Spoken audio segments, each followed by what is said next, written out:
Welcome to Career Elevation, where we make hiring easy. We're two formal dinner nerds turned recruiters who've seen the good, bad, the ugly, and the you don't want to miss this stories. If you're ready for better hiring, better teams, and better vibes. You're in the right place. Let's elevate your dental world and have a little fun while doing it.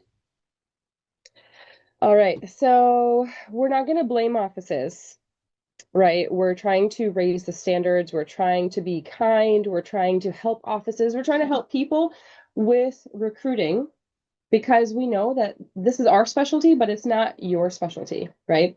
So we want to help candidates to feel respected, to help offices hire better, and to also help with retention. So, Destiny, I'm going to start by asking you a question, my dear. Okay. Where do you think most offices lose great candidates during the hiring process? For me as a recruiter, I feel like I've seen a lot of times where I have sent over a candidate and I'm like, hey, this person is perfect. Can you watch this ASAP and let's get this person in? And then I have a lot of offices who ignore those, or I understand they're busy. You know, we all are as people, truthfully. But not paying attention to that, especially when you are working with a recruiter, can really make you lose prime candidates. And um, that's going to suck for you because now the next person I send might not be the big perfect, candidate. And so you have to settle. And I don't want that for you. So the long gaps in like communication or just being slow moving in that, even after they've met with them in person, a slow offer. So, I am all about being slow to hire and making sure you're finding the right fit, but also at the same time, there's a time frame. We as Yeah. people, we have lives that we need to know what's the next step for us. A lot of times I need to know, am I going to start this job? Am I going to have to keep looking? Is this the right fit for me too? So being slow to make an offer can also cause you to lose a candidate because then they've moved on to the next thing, or they think that you don't have stuff put together and you're, ghosting them. Yeah. You feel like you see that too? Yeah, yeah. So thanks for saying that too. The part about like how we say, be slow to hire, right? So the motto is hire slow, fire fast, and slightly overstaffed. But hire slow in the sense of making sure that you're making the right decision. Don't just jump into bed with anybody, right? Like I don't know why recruiters, I feel like I always hear them say that statement, but you're not going to jump into bed, hopefully, with anybody that you're going to hire. But make sure that it's a good offer, that you're doing your due diligence, but also be fast with communication. If you see a resume on Indeed, check that out immediately. Because also, I think that there's not enough offices and people that are doing the hiring for offices looking Yeah. from the candidate side. It actually says, like, will typically responds in 3 days. Like, who wants to wait 3 days to hear back from an office, you know? Unless it's like the weekend, then I get it, or holiday, Yeah. they're busy. But we're working with an office right now. I won't say their name, but they're actually confidential, but they are on it. I'm telling you, before I even interview the person, they've applied on Indeed. That office is messaging me like, hey, I just reviewed this resume and XYZ is what we really want to know about them. Can you make sure to hit those points? And I'm like, heck yeah, like go you for being prepared. Yes, yes, yes, absolutely. And I love that too. And it's like write down the questions before you even get into a conversation. We already have our like preloaded questions and then we ask questions here and there and in between about the individual person, but absolutely. I feel like people just kind of wing interviews and that's also like why? Why not be at least slightly organized? Well, and that's a good point about having the questions that you're going to ask because think about it like this. I know we had a situation earlier where there's certain things you can't ask people. That's where the HR department comes in. There's certain things you can't say in an interview. You can't ask them. I know when I first started working with you almost 2 years ago, we had a question that's like, in Massachusetts, we would ask people, do you have reliable transportation and a driver's license? And then we learned you can't ask that. We're not supposed to ask that. So it's all about growing and making sure you're asking the right questions. That's not going to get you in any legal issues. Yeah, actually, that's across the country. If anyone's listening, not unless driving is a part of their like job duties, but in dentistry, unless you're like in sales or something, I think that question is like obsolete. And now it's like we have to just kind of skirt around that. But it was a really good question, and it served us for a lot of purposes. But Yeah. also, you can't ask questions, and you can't ask questions. But okay, anyways, so. How do you think poor onboarding affects long-term retention? So I will go off my own example of an office I worked at. They kind of just threw me in there and were like, you know what you're doing. While I did know how to be a dental assistant, I don't know your office. I don't know where you keep supplies. Um, I don't know where you make your cavi wipes because they were making cavi wipes, not purchasing them, which is a number one reason why I don't work there anymore too, because why are we doing that? You have to train somebody, even if they come with 20 plus years of experience on something. You can't just expect them to come in day one and say, here's your desk, get started, have a great day. I feel like for me and you, when I was onboarded, I had a list of things to go through the first couple of days to kind of get the process going. It helped me, network with everybody and see what I needed to do. And that's important. And that's something I love that we offer to the people we work with. Our pre-hire and our onboarding checklist and making sure that they're taken care of in that aspect, taking another thing off their plates. But I also, that's something that we mentioned I'll include in the description is a new hire and pre-hire checklist on here, just a little example of it for you guys to view and see. It's going to be helpful for the office, either you as the employee that works at the office or you as the owner of the office, to review that and say, hey, do I do this to the people I'm hiring? Do I offer these things to make sure they feel taken care of and they don't feel like I'm just putting a butt in a seat? That's something I wanted to say because you said that earlier about, don't jump into bed with anybody. You and I always say, don't put a butt in a seat because That sounds much yes, better. it's great, but I don't want somebody who's just going to sit there and not know what they're doing either. So I think that's a big thing is just making sure that you're taking the time to get to know this person and for them to get to know your office and get to know how you do things. That doesn't mean they don't know what they're doing. It just means that this is new. It's a new environment. It's growth, it's change, and we have to grow together. Yeah. You know, I happened to stumble across a video the other day of a doctor talking about, him just hiring, and he was like a very well, I don't even remember who the person was, or at least what his name is off the top of my head, but he was saying like, I hired somebody who has 20 years of experience, and he basically just did what you said. It was just like, you've been an assistant for a million years, go ahead.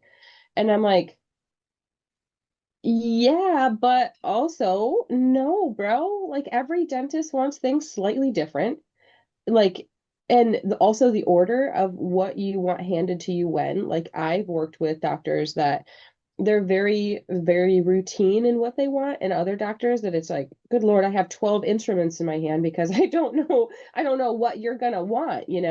So yeah, but kind of an interesting statistic that I enjoy repeating is for like the poor onboarding is 30% of people leave 30% of the people who leave in the first 90 days. The reason why they leave is due to poor onboarding.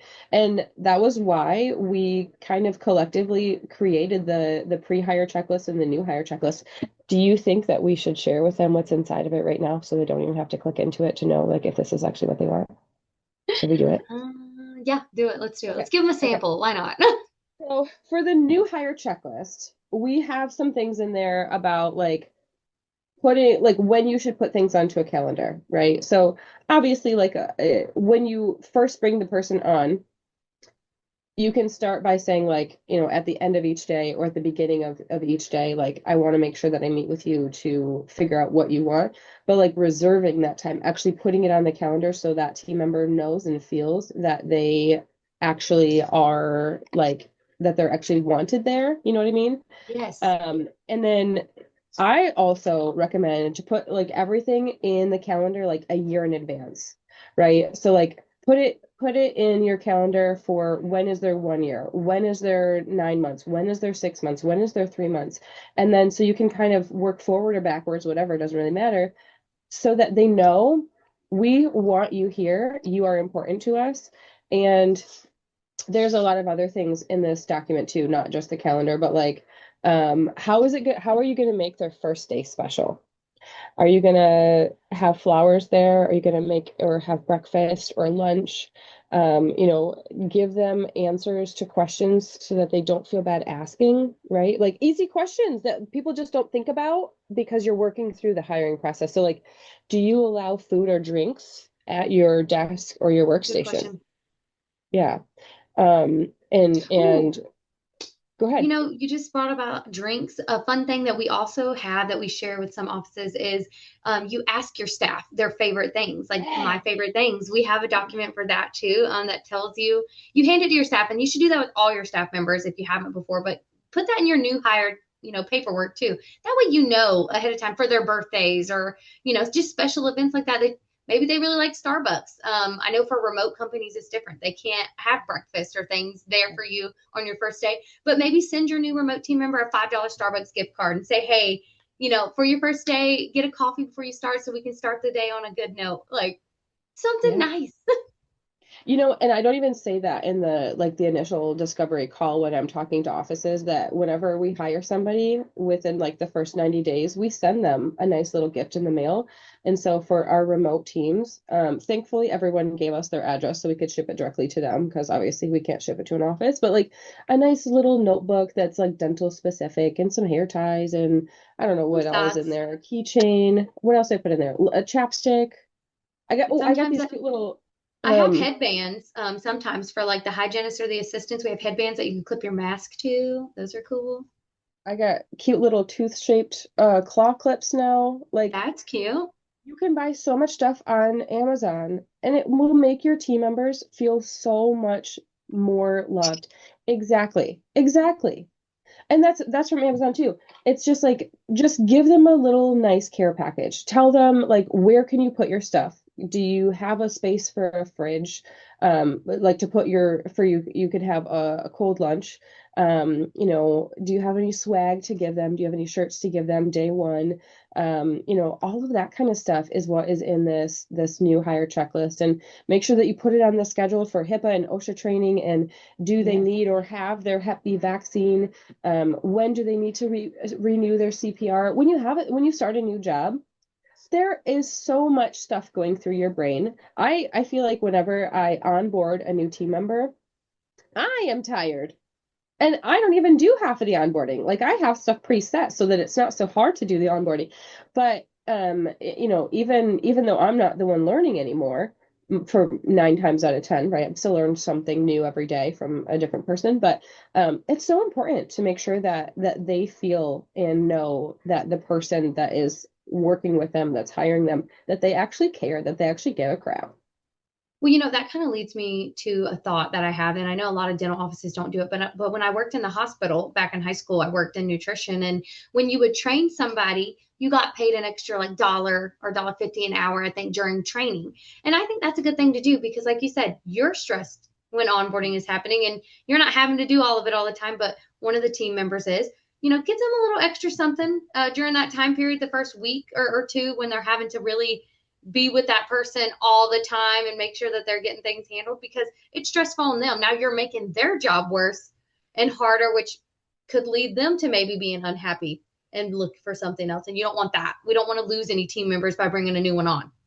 Yeah. Yeah. Let's not stress them out. It's the onboarding is not it's a hefty process for a lot of people, but you can make it so much easier and so much more manageable if you have everything laid out before you even bring the person into the office. Because the chances of them actually starting like the day after that you interview them is so unlikely. Like, when was So the last time that happened to us? Like 6 months ago? Like, it doesn't happen very often that they can actually start like the next day. no, I know we had it happen a couple of times with like a remote position and we were like, wow, thank goodness. But usually in office jobs, they're already working in an office. And, I feel like we just gave a bunch of tips and exciting things on how to do hiring better. But what is one simple change that you feel like could really instantly improve hiring for an office? Well, this also is kind of a reflection of some of the things that we just said, but better communication and also being more optimistic. I think when people see a resume, sometimes they get so judgy. Like, we as recruiters we're being paid to be judgy, right? Like, that's the point. But we also have very optimistic attitudes. And I think that that's what makes us good recruiters, is because yes, sometimes people have issues, but also you don't know if that person stopped working at a place because the doctor was harassing them, or like, they had a patient with a bad experience and the that patient was like going nuts or something and they didn't feel comfortable there anymore. You don't know the reasons why. And I know in the past people have sent us text messages and they'll say, how come you didn't want to meet with me or whatever? And we'll tell them because of longevity. And then they'll say, oh, well, here's the reason why, X, Y, and Z. And we are so much more optimistic when candidates tell us stuff like that because a resume only shows so much, Yep. right? It's so important to be so much more aware that it's a paper telling out years of your years of your life, you know? And there's only so much that that piece of paper can do and say for you. And I think, people always say that, well, my resume should answer everything. Again, like I feel like we've mentioned before, it tells a part of your story. It doesn't tell the whole story. And I can only base a lot of my decisions off of that when I am going through hundreds of resumes.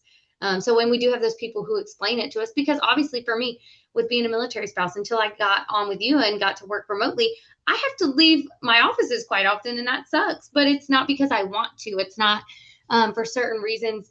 I also feel like I know you mentioned like maybe they had a bad patient or the doctor was harassing them.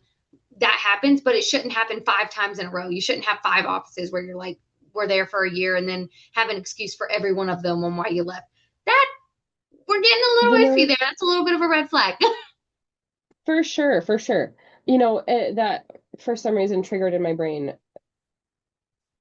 the fact that maybe some candidates they just don't know how to interview the offices either. And if anybody is listening to this and they're trying to get into another office, we do have a document, and so you can ask questions to the office. So if we're not going to probably include that in this episode, but if you want it, just send us a message, email, text, whatever you want, and we're happy to send that over because we know that that's the case sometimes.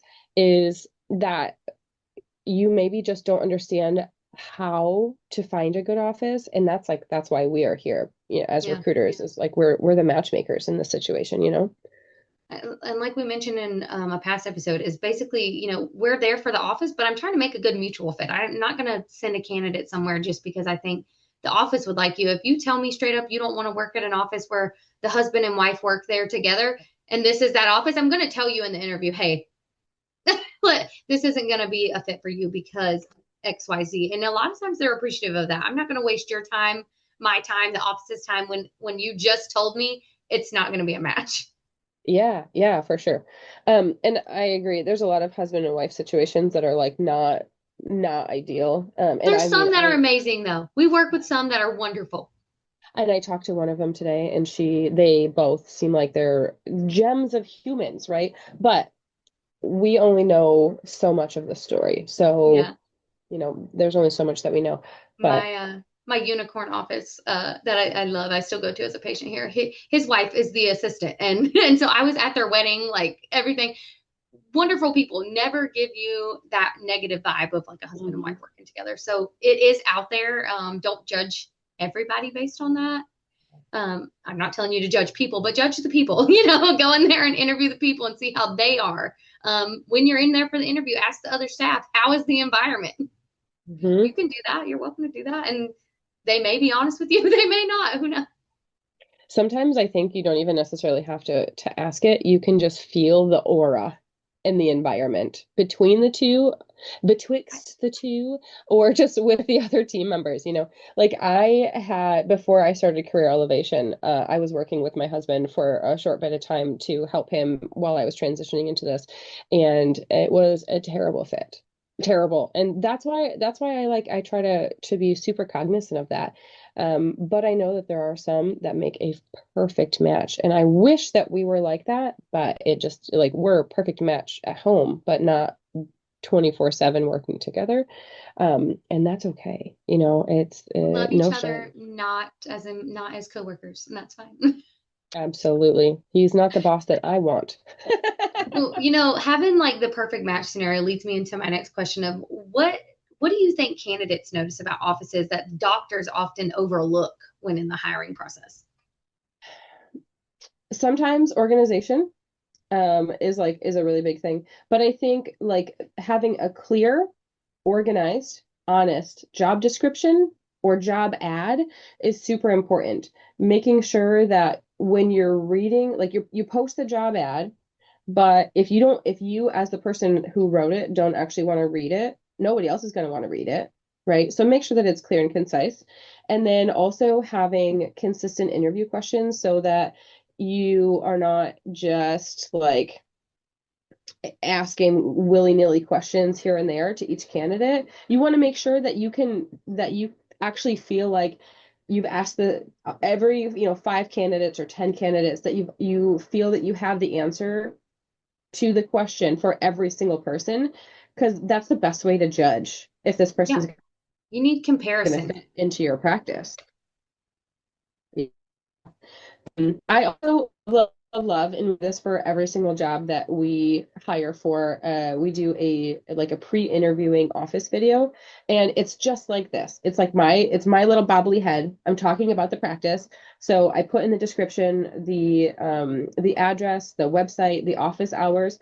Basically, I'm trying to cover all of the things that people have questions on for interviewing, but also anything that might potentially deter somebody from wanting to work in a practice, because it's not going to be beneficial for some people because of X, Y, and Z, but other people it's going to be fantastic for. So being upfront and honest about how the office culture is, the expectations are, if you need help wording that, then ask for help from ChatGPT and your coworkers, Yes. right? Like it's not just one person that needs to be doing the hiring. Everybody in the office needs to have their hands on this. Yeah, everybody in the office needs And to make then sure it's a good fit because even if the yeah, doctor just thinks it's a good fit, if everybody else in the office thinks this person is horrible, now we're coming into issues of people leaving, like I mentioned. yeah, yeah. And then also seeing everything from the candidate's point of view. So, how you're going through the interviewing process, how would you feel if you were the candidate going through that process or being asked these questions? Look at the reviews online about your practice. How do the reviews look? How do the hours look? What does your online social media presence look like?